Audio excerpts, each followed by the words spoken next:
Very good evening बच्चों। आज chapter 15 of IC 46 हम देख रहे हैं। ऑलरेडी 14 चैप्टर्स की वीडियो मैं अपलोड कर चुका हूँ, आप एक बार रेफ़र कर सकते हो। So without wasting time let's start. देखिए, cost of investment shall include the acquisition cost. ठीक है, ये वैसे भी याद रखना, क्योंकि देखो कहीं भी इन्वेस्टमेंट करते हैं ऐसे याद रखना, कुछ भी इन्वेस्ट कर रहे हो तो मतलब कुछ ना कुछ एक्वायर कर रहे हो ना।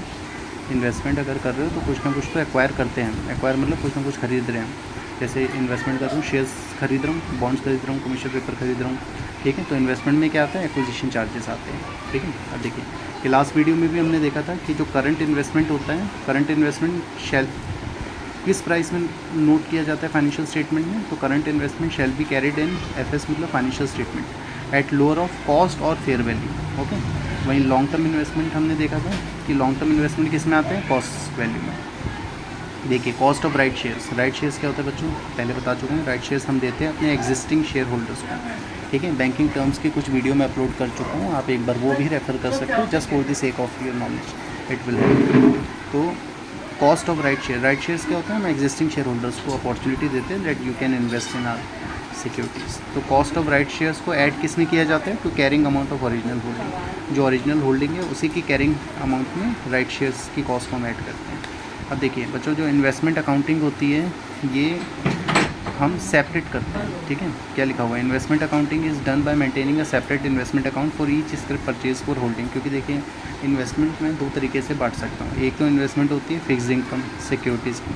ठीक है, कुछ होती है वेरिएबल इनकम। ठीक है, मतलब जिसमें फिक्स इंटरेस्ट आना है, जिसमें जो रिटर्न है वो फ्लक्चुएट होता रहेगा, वेरिएबल नेचर का है। ठीक है, तो जिस नेचर की सिक्योरिटी है उसका जो भी आपने स्क्रिप परचेज़ किया है उसको आप अकॉर्डिंगली डिवाइड करोगे। फिक्स इनकम सिक्योरिटीज़ को अलग रखना है, वेरिएबल इनकम सिक्योरिटीज़ को अलग रखना है।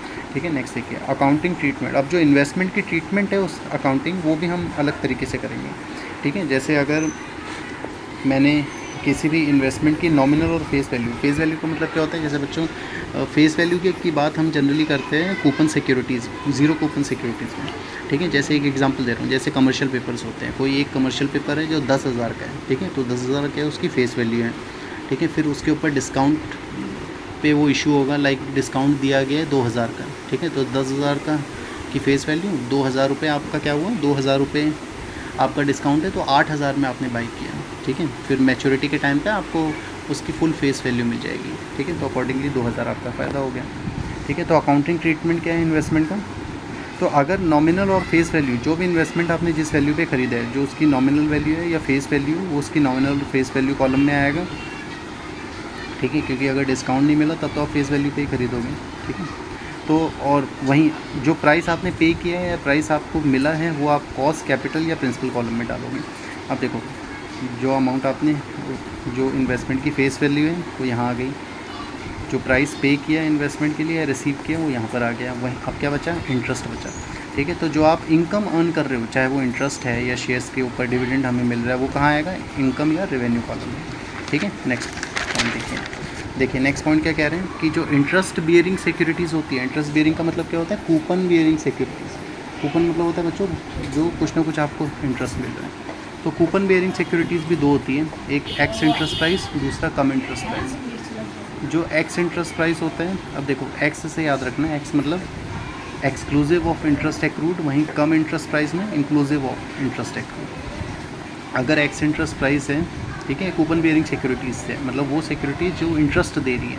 ठीक है, तो एक्स इंटरेस्ट प्राइस एक्सक्लूसिव होती है इंटरेस्ट एक्रूड के, कम इंटरेस्ट प्राइस इंक्लूसिव होती है इंटरेस्ट एक्रूड के। यहाँ पर क्या होता है, अब क्योंकि एक्सक्लूसिव है तो बायर को क्या करना है, एडिशनल अमाउंट पे करना है इंटरेस्ट एक्रूड के लिए। ये इंक्लूसिव है इसलिए buyer has not required to make any payment. ठीक है, एक्स इंटरेस्ट में ये एक्सक्लूसिव ऑफ इंटरेस्ट है, इंटरेस्ट एक्रूड, और बायर को एडिशनल अमाउंट देना है। Cum interest price inclusive of interest accrued है, अब इंक्लूसिव है इसलिए बायर को कोई एडिशनल पेमेंट नहीं करनी है।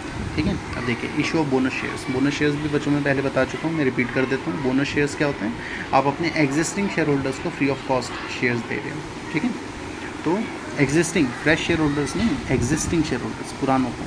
तो इशू ऑफ बोनस शेयर्स में अगर no additional cost to investor, अगर जैसे इन्वेस्टर्स को कोई भी एडिशनल कॉस्ट नहीं देनी पड़ी क्योंकि फ्री ऑफ कॉस्ट मिला है, तो इसकी कोई अकाउंटिंग भी नहीं करनी। No requirement for accounting entries for receipt of bonus shares. ठीक है, बट जो उसकी नॉमिनल वैल्यू है बोनस शेयर्स की, उसको कहाँ दिखाना है हमने, nominal column of investment account. ठीक है। देखो इन्वेस्टर को तो कुछ नहीं मिला, कुछ पे मतलब फ्री ऑफ कॉस्ट मिला है ना, इसलिए no additional cost to investor, तो in that scenario no requirement for accounting entries for receipt of bonus share, ठीक है, इन्वेस्टर पॉइंट ऑफ व्यू से। वहीं अगर मैं जो nominal value of bonus shares की बात करूँ तो nominal account of investment account में आएगा, ठीक है, nominal column of investment account में आएगा।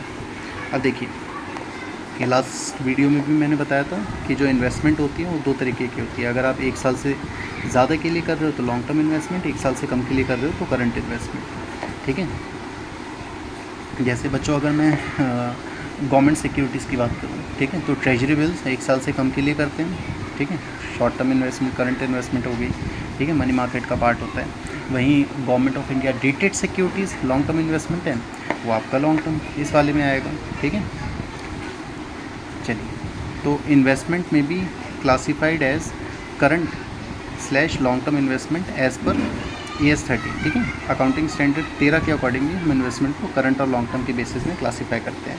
नेक्स्ट देखिए, देखो कोई भी डिविडेंड अगर आपको मिला है, ये बहुत इंपॉर्टेंट पॉइंट है, कोई भी डिविडेंड आपको प्री एक्विजिशन प्रॉफिट से मिला है, ठीक है, उसको क्रेडिट करेंगे इन्वेस्टमेंट अकाउंट के और कॉस्ट कॉलम में रखना है हमने। वहीं अगर आपको डिविडेंड मिला है पोस्ट एक्विजिशन प्रॉफिट से, देखो डिविडेंड मिला है ना तो क्रेडिट होगा, ठीक है, कोई भी चीज़ मिल रही है तो क्रेडिट होती है, ऑब्वियस सी बात है। कैश मेरे पास आया तो क्रेडिट भी होगा, ठीक है, सैलरी आती है क्रेडिट होती है अकाउंट में, उसी तरीके से डिविडेंड जो आपको मिला है पोस्ट एक्विजिशन प्रॉफिट से मिला है तो क्रेडिट होगा, बट पोस्ट एक्विजिशन प्रॉफिट से मिला है तो इनकम कॉलम में आएगा। वहीं अगर प्री एक्विजिशन प्रॉफिट से मिला है तो कॉस्ट कॉलम में आएगा, ठीक है। चलिए आगे बढ़िए। देखो डिस्पोजल ऑफ इन्वेस्टमेंट, डिस्पोजल मतलब क्या होता है बच्चों, किसी भी इन्वेस्टमेंट की को मैं सेल कर रहा हूँ, तो अगर किसी भी इन्वेस्टमेंट को आप सेल कर रहे हो तो जो डिफरेंस है उसके कैरिंग अमाउंट का और नेट डिस्पोजेबल प्रोसीड का, वो कहाँ आएगा बच्चों, प्रॉफिट एंड लॉस अकाउंट की क्रेडिट साइड में आएगा, ठीक है, ध्यान रखना। नेक्स्ट देखिए, व्हेन इन्वेस्टमेंट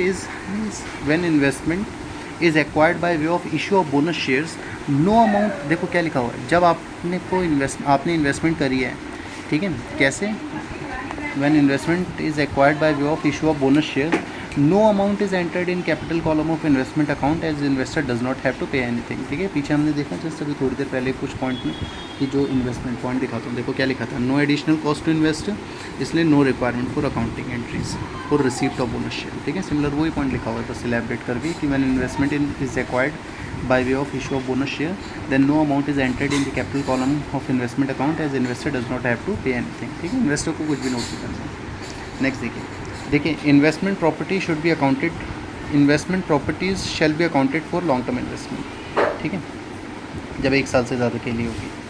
देखिए, any reduction in carrying amount of investment और रिवर्सल शुड बी, कोई भी अगर रिडक्शन होती है कैरिंग अमाउंट ऑफ इन्वेस्टमेंट की और रिवर्सल शुड बी कहाँ पर आएगा, ये प्रॉफिट एंड लॉस अकाउंट की क्रेडिट साइड में आएगा, ठीक है।